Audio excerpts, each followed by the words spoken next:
Maribor se lahko pohvali z najdijakinjo. Kdo sploh je najdijakinja? Jaz sem Petra Arklinič in prihajam iz Srednje šole za gostinstvo in turizem Maribor, stanujem pa v dijaškem domu Drava. Jaz sem navadni človek, ki se v prostem času ukvarja z mnogimi aktivnostmi in ob tem tudi uspem v šoli. Sedaj, ko ste izbrani, kaj to pomeni za vas in pa vaše delo naprej v šoli, v okolici?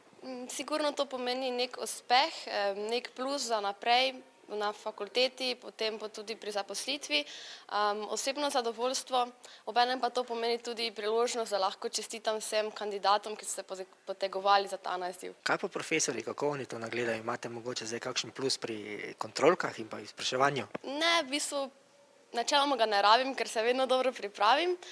Ponosni so na mene, čestitali so mi samo tako naprej.